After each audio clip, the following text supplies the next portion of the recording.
Are you prepared to save a life? How prepared are you?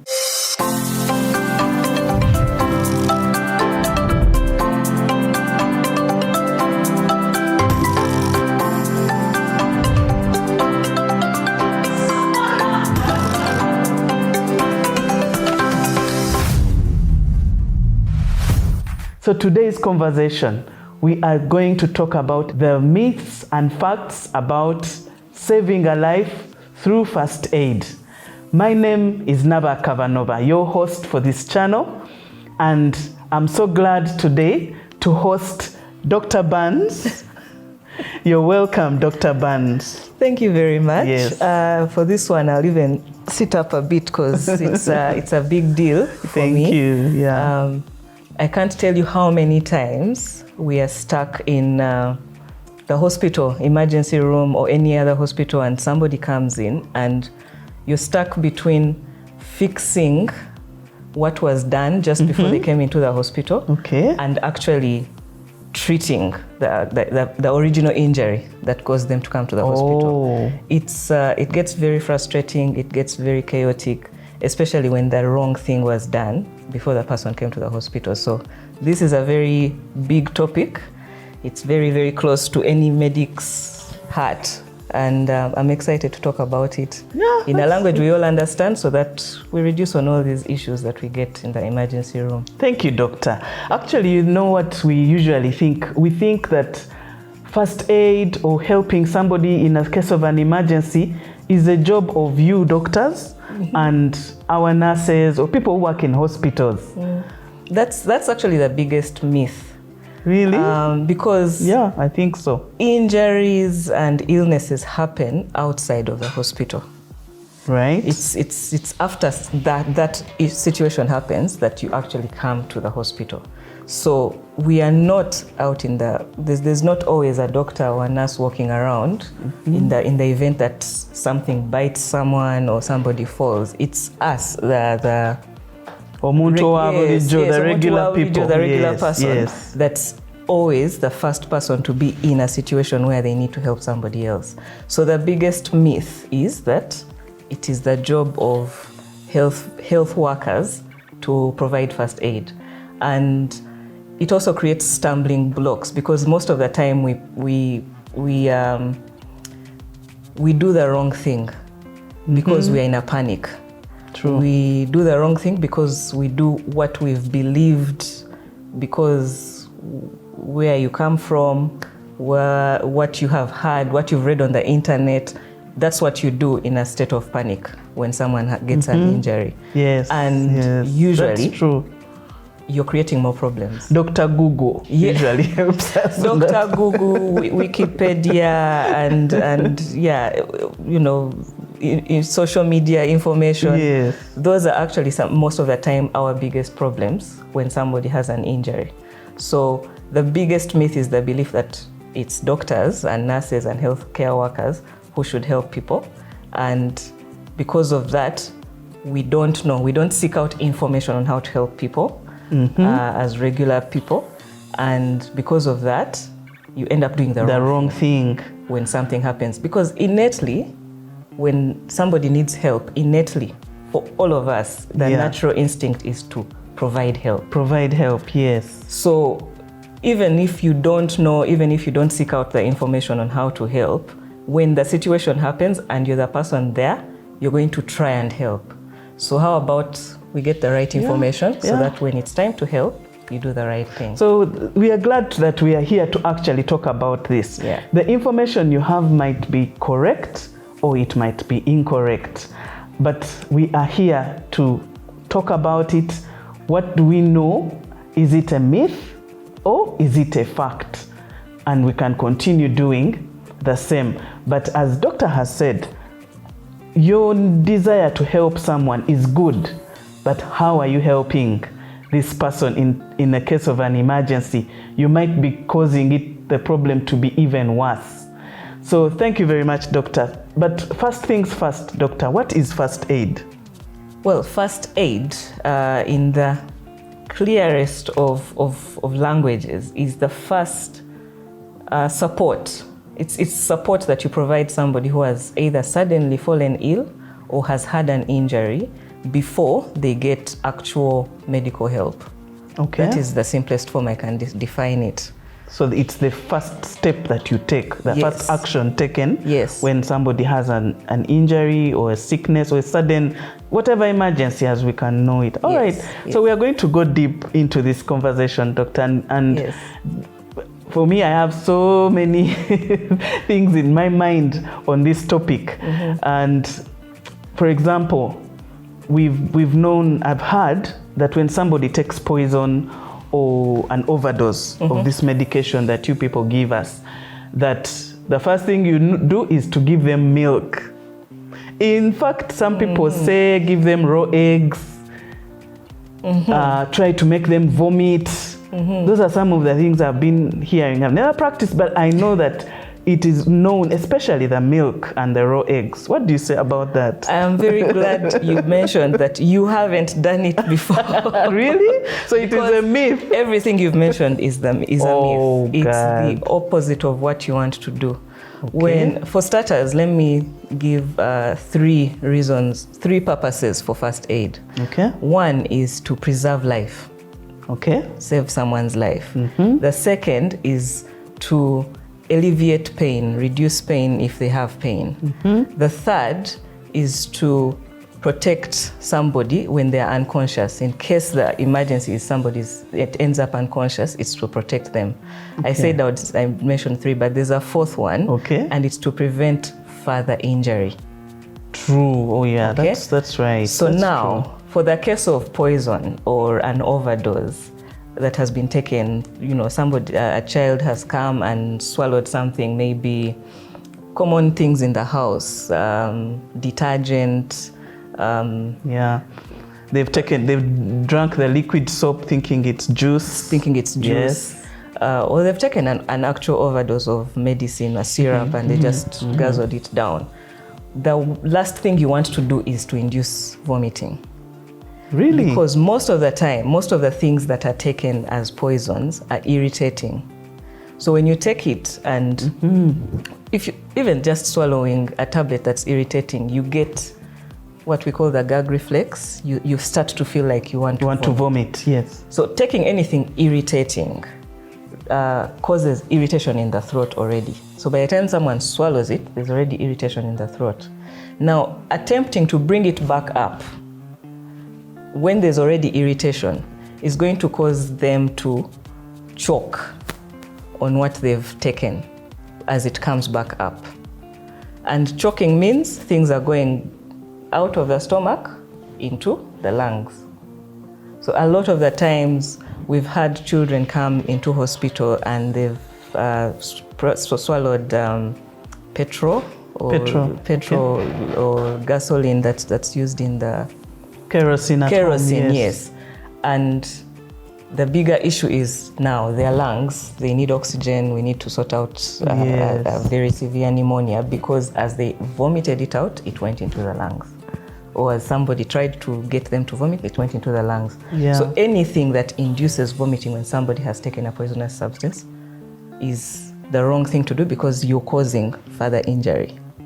So what is the right thing to do? So the right thing to do, it's obviously a very unfortunate thing to take poison or something poisonous. And all the poisons would do something different. Some will burn, some will cause injury further down in the stomach, some enter into the blood system and cause problems within the blood system. So you as a regular person, you may not know what exactly it's going to do when they take whatever they've taken. You won't know that this thing particularly is going to cause burning, so this is what I should do. So what you do is go to the hospital. True. Okay? If whatever it is still around the mouth or on the tongue, you can get them to rinse their mouth with a little amount of water and spit it out. But don't attempt to get them to drink anything because there's already irritation, they'll vomit, and we don't want any vomiting to happen. Don't attempt to cause them to vomit, because we see it in the movies. Someone puts a hand down the throat so that they can vomit it out. Yes. Don't attempt to do that. Leave that for the movie, the drama in the movies. Yeah. So what you need to do when someone swallows, or you suspect someone has swallowed something poisonous, find your way to a hospital. The quickest way to a hospital. Yes. That is the best that you will do to save this person's life. Yes. An addition to that would be, if you can, but don't waste time on it, but if you can, if you know what it is, bring it to the hospital. Carry it along, yes. Yes. Bring it to the hospital so that we know it. It helps us find out quicker what it is that they've taken. Ah, nice. Right. That's so the milk is not is a no-go. No milk, no eggs, no salty water, nothing. Don't try to get them to swallow anymore. Yeah. So, doctor, there is the snake bite. Talking about poison, that came to my mind. Snake bites. In the village, I used to hear people say that you need to suck out, to put your mouth on where the snake has bitten, and you suck out the poison. Okay. Is that okay? Is that a myth? Should we do it? I'm even getting goosebumps thinking about what you just said. First of all, the snake bite itself, obviously, very scary. Yes.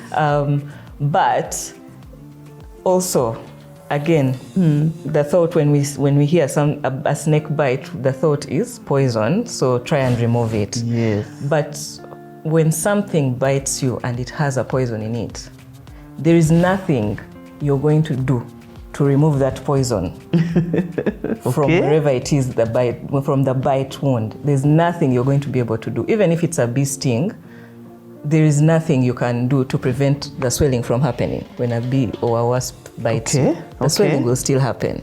It's the same thing with a snake bite. There's nothing you can put there to remove the poison. So sucking on it, first of all, you are placing yourself in danger, and now we have two patients. And then how do you know it's actually a poisonous snake? So there may not be any poison actually there. The other thing is our mouths have a lot of bacteria, germs in them. So you're also now introducing extra problems on the wound of the person who has been bitten by attempting to suck on it. So instead of spending all that time, call for help and find a way to get to the nearest facility. Ah, good. Yes. Good information. Yes. I remember at home, you remember we used to do mululuza whenever we get fever. Mululuza is the bitter green herb, bitter leaf. So we would make it into a liquid, crush the leaves and make it into a liquid and remove the leaves and give the people to drink, or we would just drink if you have a fever, or you to bathe it. And talking about fever, also there is the cold cloth. You know, when we had our children, mothers with their babies, they tell them, put a cold cloth on the baby so that the temperature can go down before you take them to hospital. So is this a myth? Can we continue with this practice of mululuza, cold cloth, you know? Those are two interesting things and two divergent things. All right. So I'll start with the cold cloth. Okay. When you have a fever, your body is reacting to something that has caused the fever. It could be flu, it could be malaria, it could be any other kind of infection. Okay. Your body is reacting by producing heat. What we want to do when you have a fever is to take that heat down. Yes. The thing is inside, like on a regular, like innately. Okay. The thought is, if there's heat, bring cold to reduce the heat. Makes sense. That's what makes sense by default. Yes. But our bodies function differently. So it's actually the opposite. Because I'll ask you, when do you feel warm? Is it after you've taken a hot shower or a cold shower? The cold shower. The cold shower makes you feel warm. It makes me feel warm sometimes, but depends also. Yes. And immediately after a hot shower, when you walk out and stay, I start to feel. You start to shiver and feel goosebumps. Yes. So the body reacts to external when it's hot outside of the body. the body will get cold to counter that heat. Okay, yeah. When it's cold outside, the body will try to counter that cold by trying to get warm. Warm, yeah. So when you introduce a cold cloth onto someone who's hot, the body is going to react that exact same way. It's going to try and keep increasing the heat to counter the cold. Oh, okay. So you're actually increasing that person's fever temperature by introducing a cold cloth, either telling them to take a cold shower or introducing a cold shower. This is important. What you're supposed to do is, in science we call it tepid sponging, but tepid means lukewarm. Tepid is lukewarm. Yes. Neither cold nor hot, but just warm. Yes, a warm cloth. A warm cloth, a warm towel, or a warm shower or a warm bath if it's possible. So because then the body is going to react by cooling down. Wow. Yes. Wow. So the first aid for fever is not a cold cloth. It's not cold. It's a lukewarm towel or a warm bath if the time allows. Yes. And then go to hospital so that we can find out if it's malaria or fever from a cold or fever from another kind of infection, because also assuming that every fever is malaria can be problematic. So not all fevers are necessarily malaria, so people should not go buying malaria treatment just because they have a fever. Go and confirm what the cause of the fever is at the hospital. So at the end of the day, the quickest time, the faster you go to hospital, the better for any illness, for any emergency. Because I've heard you talk about that for all the ideas I've been bringing. Yes, eventually, please come to the hospital. You keep saying, go to the hospital. Yes, or call a healthcare provider. Yeah, if we can't travel, if we can't move. Yes. Oh, okay, great. Now, about mululuza. Oh, yes, mululuza. My favorite. I'll say this, acknowledging that I am Ugandan, I am African, I am muntu wa bulijjo. Okay? Thank you very much. But also, I have some expertise in health, specifically. So I don't want to discredit our African herbs. Okay? But also, I don't know any research that says this amount of mululuza will help with fever or it treats this disease. Okay. I don't have that research. I don't know what it treats. So for us at home, we used to just drink as much as possible. Tampeko, half a cup, full cup, really didn't matter. Yes, exactly. As long as you've taken some and you feel better. Yes. So can I discredit that people feel better when they take mululuza? I can't, because I have grown up in Uganda, in our villages here. Yes. So I can't discredit the fact that it does something for fever. Yes. But do I know that does? No, I don't, because no research has been done to prove that this amount of mululuza will give this kind of effect. What I know for a fact is a number of our local medication, just like the Muzungu medication, has side effects. And that's why for the medicine that we have studied, we will tell you take 2 tablets every 8 hours or every 12 hours, because we know if you take 4, you will get side effects from that. And then I always see on the piece of paper they put the side effects. Yes, they usually contraindicators. Exactly. Okay. So because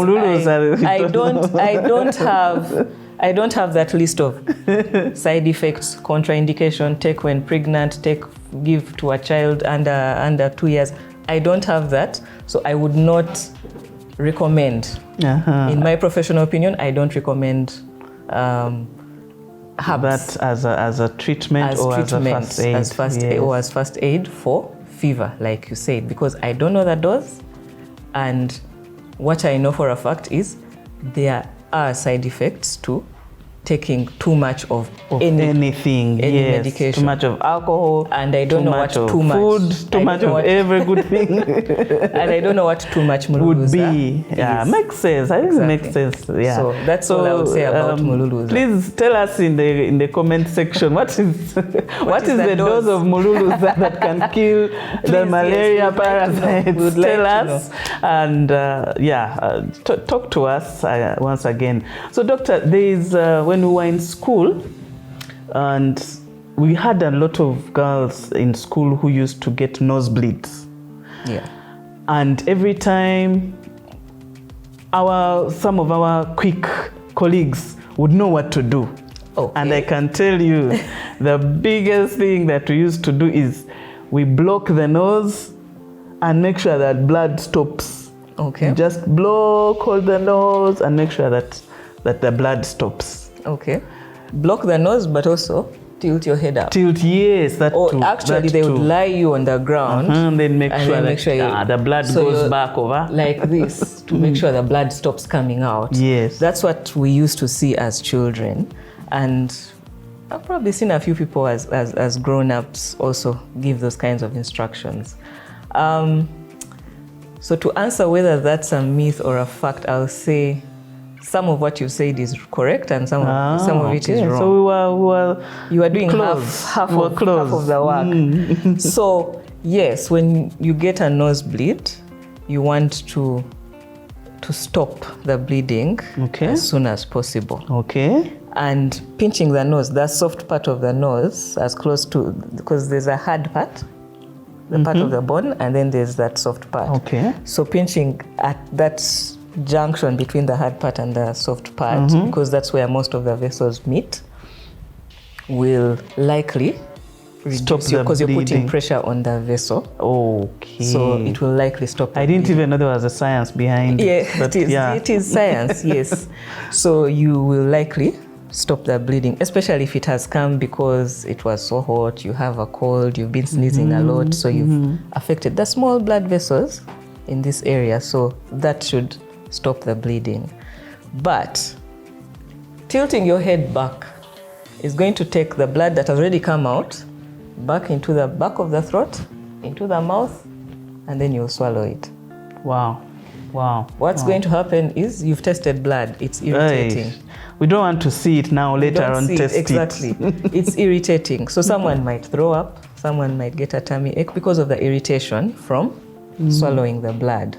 So we don't want that to happen. Okay. So what you do is, the blood is already out, and I think I used to hear this in school where they would say, when you tilt back, you are taking the blood back into the vessel where it is coming from, so that you don't lose the blood. Okay. But that's not it. It has already come out, it's out. There's nothing you can do to take it back where it came from. You're just taking it into the throat and into the mouth. So the first aid would pinch the soft part of the nose and allow the blood to flow. Just allow the one that has come out to flow out. Don't let it go to the back to create more irritation and create another problem, and then you have two emergencies, and you could have just sorted one. And take them to the hospital. Take them to a health service provider, call a health service provider. Wow. These days, health service providers are available on the phone, so yeah. But if it hasn't stopped, you're still there holding the nose, and actually you should be breathing through the mouth, because you're holding your nose. The mouth. If it hasn't stopped for 10 minutes, definitely go to the hospital. Okay. Yeah, because it's likely that a bigger vessel has been damaged. Yes, so you need to go to the hospital. Wow, so that is very good. Thank you very much. So the way you've broken down the process, it helps us to know what to do in every situation. So thank you very much, Dr. Barnes. Thank you for being very clear and concise in a language that we understand.